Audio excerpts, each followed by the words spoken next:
Radio, les vraies voix qui font rouler la France. Philippe Rossi. L'automobile et la mobilité, c'est jusqu'à 20h. Il en est question avec Mobility TV. Ce soir, nous sommes avec Nicolas Diacono, analyste tendance digitale chez l'échangeur BNP Paribas Personal Finance, Olivier Provost, directeur de l'agence Rumeur Publique, et puis Guillaume Rio, responsable tendance technologique chez l'échangeur BNP Paribas Personnel Finance. Alors, évidemment, c'est l'été, les vacances ont débuté officiellement. Vous allez sûrement prendre la route pour aller à votre destination de vacances. Eh bien, ce soir, nous, on va vous parler du futur. Alors, d'un futur assez proche, puisqu'on y est déjà, mais d'ici quelques années, 4-5 ans, tous ces mots-là vont vous paraître naturels. Avatar, NFT, c'est la même chose. Métaverse, blockchain. J'aimerais qu'on revienne quand même sur les NFT, parce que c'est quand même extrêmement intéressant. Est-ce qu'on peut redonner la définition de la NFT NFT, non-fungible token. Jeton non fongible. Jeton non fongible. Voilà, Olivier Pro, c'est-à-dire en fait une version digitale virtuelle à un moment d'un actif physique. Voilà, exactement. Alors, on a donné l'exemple de la voiture. Je pense que la carte bancaire, ça va vous parler. C'est un très bon exemple.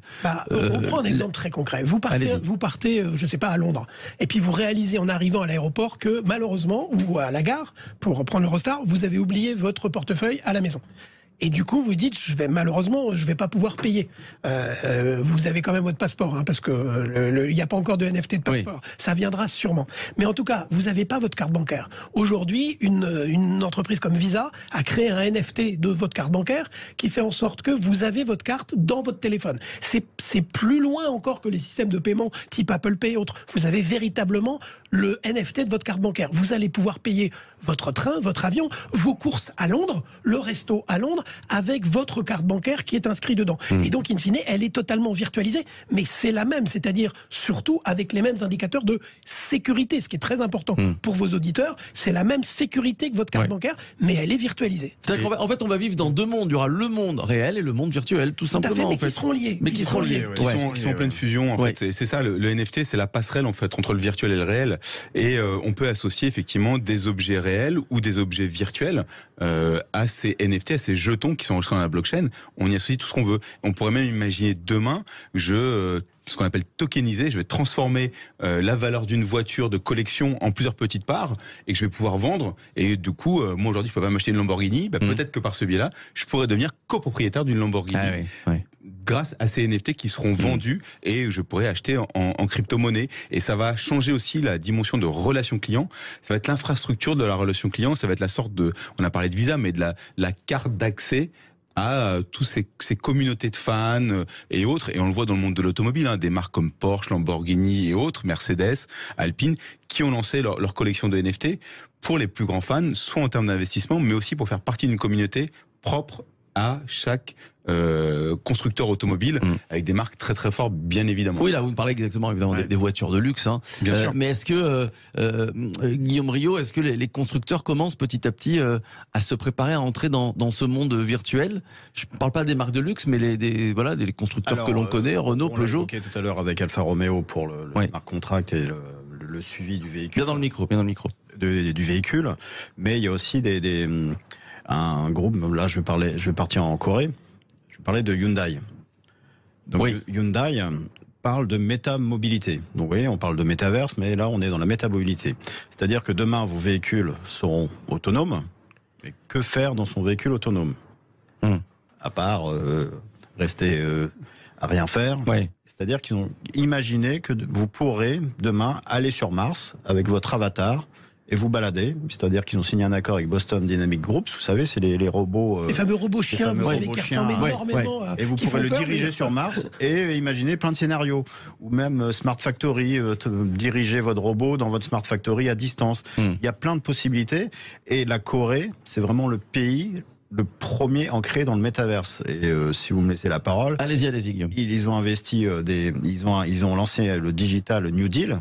C'est un investissement de 47 milliards sur les nouvelles technologies. Autant dans le monde de la santé, dans le monde de l'éducation, mais c'est aussi 7% dans le métaverse. Et il faut savoir que Séoul va créer sa ville métaverse, le Twin, et c'est-à-dire qu'il vise une génération qui s'appelle la MZ. La MZ, génération MZ, c'est entre Millennials et la génération Z. C'est entre 1980 à 2004. Et cette génération représente 30% de la population à Séoul. Et cette population a très peu de moyens et n'a pas accès au logement. Et ils imaginent que ces personnes vont vivre dans un monde, ça paraît dingue, hein, et ils vont pouvoir aller à des choses administratives dans la ville de Séoul, aller à l'école. Et c'est vraiment quelque chose qui se met en place. Ça peut paraître très futuriste, mais c'est vraiment une réalité. Donc en fait, il y aura deux villes.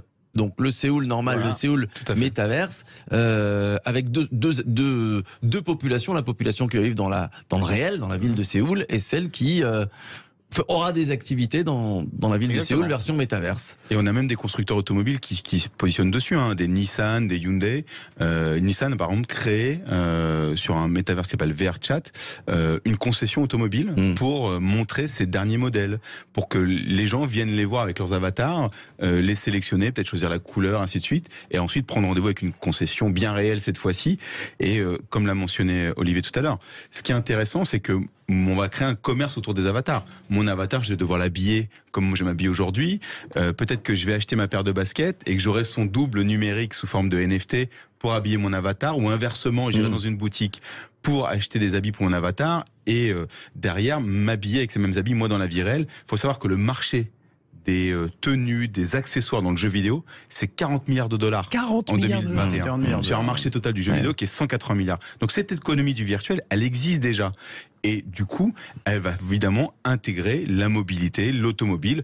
J'aurai ma voiture de tous les jours que je conduis dans la vraie vie, peut-être dans les mondes virtuels, pour me balader dans le numérique de Séoul. Juste une question, Olivier Provost, est-ce qu'il n'y a pas un risque à investir comme ça dans le métaverse? Parce que finalement, ça va pas durer quelques années, ça va un effet de mode qui va faire pchit. Alors c'est une très bonne question parce qu'on se souvient tous de MySpace. Bien sûr, oui. Il y a déjà eu des expériences comme ça et qui aujourd'hui ont fini par faire pchit. La grande nouveauté, et Guillaume et Nicolas le diraient bien mieux que moi, c'est qu'aujourd'hui on a la puissance technologique qui permet d'appuyer ça. C'est-à-dire que avant, on l'a fait, mais derrière, la puissance de data, la puissance de calcul, la puissance de stockage des données n'était pas là. Désormais, on est dans un monde qui a complètement changé. On est dans un monde qui est extrêmement digitalisé, et donc la puissance, elle est là. Et donc aujourd'hui, c'est que ce monde du métavers, ce monde des NFT, ce monde de la blockchain, il est appuyé sur une infrastructure technologique qui a la puissance nécessaire pour y répondre. On l'a déjà dans le gaming, on l'a déjà dans le jeu vidéo, mais si ça se développe dans tous les secteurs dont on parle, il y a un secteur dont on n'a pas parlé encore, mais l'immobilier. Vous prenez l'immobilier, et ben, l'avantage à un moment de cette technologie, c'est qu'elle permet de découper en tout petits morceaux des choses qui valent très cher. Je n'ai pas les moyens de m'offrir un appartement sur la 5e avenue.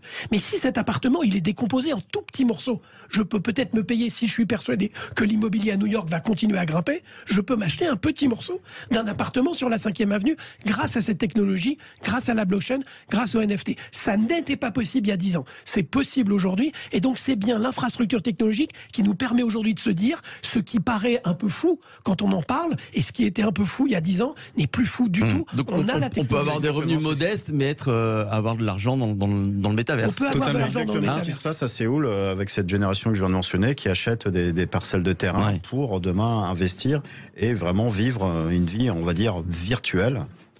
Mais qui, pour eux, est plein de sens. Tout ça n'est possible parce qu'aujourd'hui, effectivement, il y a la 5G, on a une puissance informatique de calcul qui est suffisante, ce qui n'était pas le cas en 2007 quand il y a eu Second Life, si vous vous souvenez. Et aujourd'hui, on a une génération, et c'est ça qui est important, cette jeune génération des moins de 30 ans, elle a grandi dans des écosystèmes virtuels immersifs que sont les jeux vidéo. Donc en fait, eux, ils sont déjà prêts pour ces écosystèmes-là, et comme je l'ai mentionné, ils dépensent déjà énormément d'argent dans ces écosystèmes-là. Donc eux, ils n'ont pas de barrière. Un entretien d'embauche pour un jeune qui fait du gaming avec son avatar face à l'avatar du PDG de la boîte dans laquelle il postule, ça lui paraît pas du tout fou, quoi. Nous, ça nous paraît complètement déconnecté. Ce sera possible. Et le PDG, d'ailleurs, Carrefour a fait ça il y a quelques semaines. Le PDG, il peut pas se dédoubler, mais digitalement, il peut très bien. Le PDG pourra demain faire passer des entretiens. Alors, et ce sera ma dernière question pour cette partie. Selon vous, moi, je me rappelle, il y a une vingtaine d'années, un petit peu plus, on me disait qu'en 2020, il y aurait des voitures volantes. Bon, en 2022, on n'a toujours pas de voitures volantes, même si on a fait beaucoup de progrès. Dans combien de temps, alors, ça c'est ma vraie question, dans combien de temps tout ça va devenir réel dans le virtuel, avoir un appartement à 5e avenue dans le métaverse?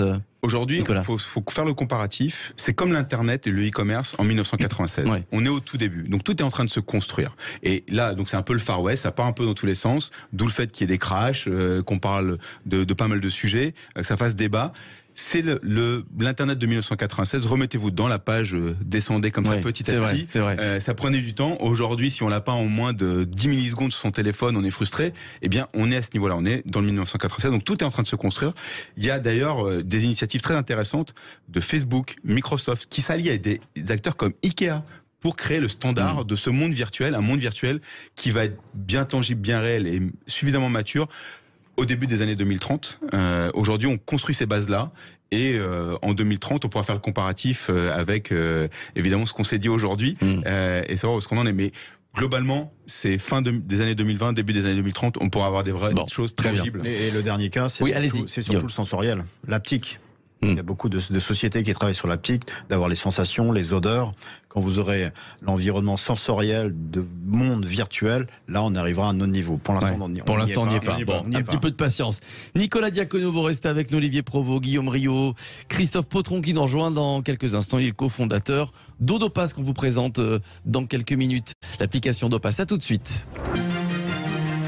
Sud Radio, les vraies voix qui font rouler la France. Philippe Rossi. Avec Mobility TV jusqu'à 20h, les vraies voix qui font rouler la France. Avec Nicolas Diacono, analyste tendance digitale chez l'échangeur BNP Paribas Personnel Finance. Olivier Provost qui est avec nous, directeur de l'agence Rumeur Publique. Guillaume Riot également, responsable tendance technologique chez l'échangeur BNP Paribas Personnel Finance. Je vous propose, messieurs, d'accueillir tout de suite Christophe Potron qui est avec nous. Bonsoir Christophe Potron. Bonsoir. Bonsoir à vous, cofondateur d'Odopass, application tiers de confiance qui donc accompagne les particuliers de l'achat de leur véhicule à la revente, véhicule d'occasion. Est-ce que vous pouvez nous présenter Odopass, Christophe Potron? Alors c'est une application mobile qui est téléchargeable en fait dans les stores et qui permet en fait à partir de sa carte grise, de la scanner, de récupérer en fait son historique en fait de sa voiture, ce qui est connu en fait des informations des services de l'État, et pour l'utilisateur de venir rajouter des informations telles que ses kilométrages, telles que ses factures en fait d'entretien ou de réparation, des photos lorsqu'il veut vendre sa voiture, avec un certain nombre de services. Donc on accompagne en fait les utilisateurs de l'achat à la revente en fait de leur voiture d'occasion. C'est ce qu'on appelle un passeport numérique. C'est ce qu'on appelle un passeport numérique ou un passeport digital, tout à fait. Vous êtes pionnier dans le secteur où il y a d'autres, évidemment, peut-être via les constructeurs ou d'autres propositions comme ça de passeport numérique, Christophe Potron? Alors, ce qu'on trouve en fait aujourd'hui sur le marché, on trouve des rapports d'historique, c'est-à-dire en fait des extractions d'informations qui proviennent de bases de données.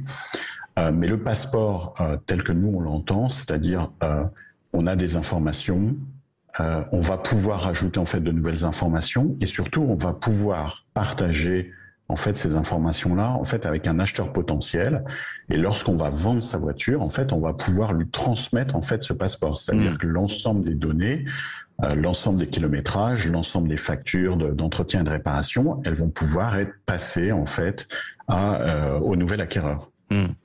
J'aimerais faire réagir nos invités sur cette application Odopass, Monsieur Provost. Je pense en tout cas que c'est évidemment une avancée, c'est le genre d'acteur, et bravo à Odopass, mais c'est le genre d'acteur à un moment qui permet de révolutionner un secteur qui était quand même un secteur un peu conservateur, qu'est le monde de l'automobile. En plus, dans une partie, le véhicule d'occasion, on était très, pour employer un terme technique, peer-to-peer, on était très d'une personne à la personne, et il y a toujours cette question du tiers de confiance. Et l'avantage à un moment d'une application comme ça, c'est que ça permet à un moment de fiabiliser considérablement la transaction et son historique. Et tout à l'heure, on en parlait, un des vrais sujets sur l'automobile, c'est notamment les pièces de rechange.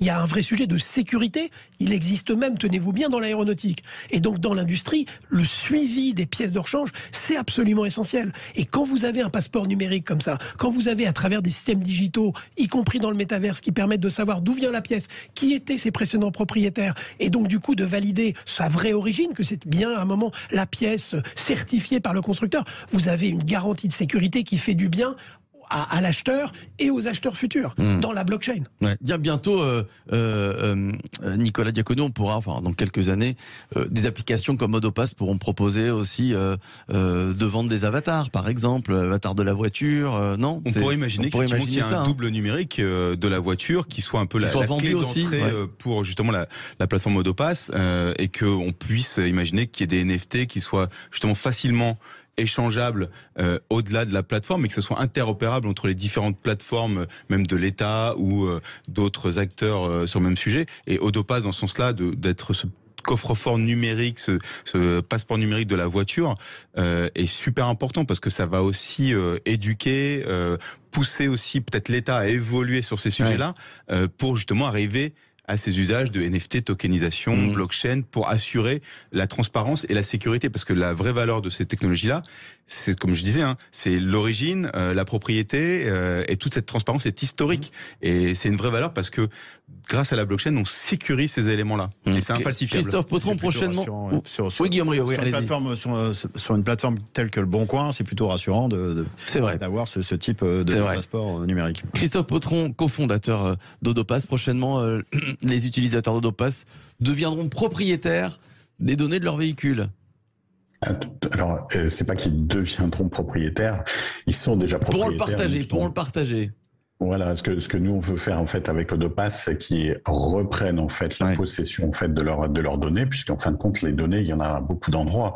Les données, l'État en a, les constructeurs ou les concessions en fait ont de l'information, les centres auto ont de l'information, les contrôles techniques ont de l'information. Si la voiture a été expertisée en cas d'accident, ils ont de l'information et en fin de compte, le passeport qu'on est en train de créer, en fait, permet de passer en fait ces informations-là, comme on disait tout à l'heure, en fait, à un acheteur, mais il permet en fait aussi demain de pouvoir les transférer en fait à un assureur, de les transférer en fait à un centre auto, si on souhaite en fait entretenir sa voiture. Et ça, c'est ce qu'on est en train de préparer. On aura des annonces à faire en fait fin du mois prochain, fin du mois d'août, tout début septembre, donc on pourra en reparler. Mais on prépare quelque chose de très très bien dans l'aspect du Web 3, d'un passeport avec des données qui sont sécurisées pour davantage développer en fait de la transparence et de la sécurité pour les automobilistes. Ouais. Nicolas Diacono. Oui, c'est toute la valeur justement, et j'allais rebondir sur la notion de Web 3, parce qu'aujourd'hui on a connu l'Internet Web 1, où la page descendait, modem 56K, où on lisait. Là, aujourd'hui, on est dans l'ère du Web 2. On lit, on écrit, les réseaux sociaux. Mais on n'est pas propriétaire des données. C'est des géants qui monétisent et qui gagnent de l'argent quelque part grâce à nos données. Et ce qui vient d'être mentionné, effectivement, est très important. Dans l'ère du Web 3, et c'est pour ça que Odopass est super pertinent, c'est qu'on va lire, écrire, mais on va être propriétaire de ces données-là. Et on va avoir la capacité de les gérer, de les monétiser, de révoquer l'accès à ces données à des marques, à des enseignes, et donc devenir quelque part ce qu'on dit dans les réseaux sociaux, le community manager de son image, de sa marque, et ben ça, pour ses données personnelles. Et Odopass est un précurseur sur ce futur de l'Internet qu'est le Web 3. Oui, Olivier Provost. Voilà. Ce que nous raconte Christophe Potron, je trouve, c'est une double révolution.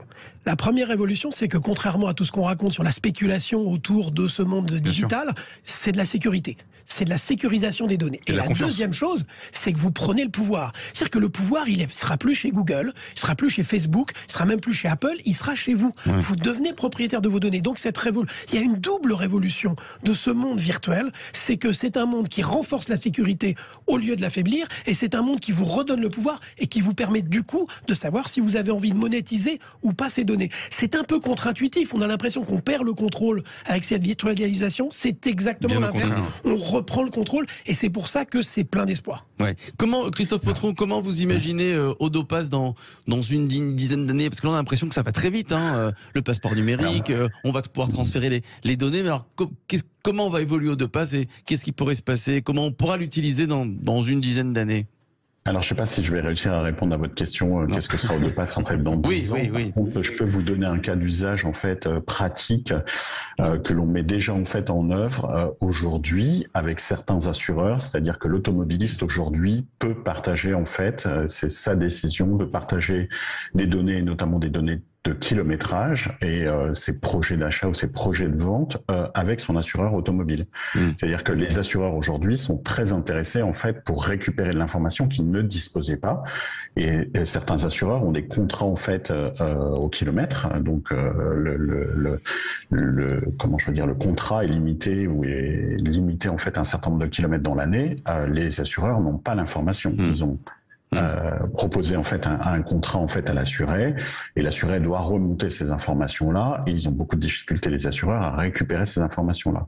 Donc on a un cas d'usage en fait aujourd'hui réel en fait avec les assureurs, sur lequel en fait l'assuré, donc notre utilisateur, et nous on les appelle des membres en fait de notre communauté, partagent en fait ou décident de partager en fait leurs données avec leur assureur, et ils peuvent très bien demain se dire moi je ne veux plus les partager, et donc être comment je veux dire maître de leur décision de rompre en fait le partage en fait avec l'assureur.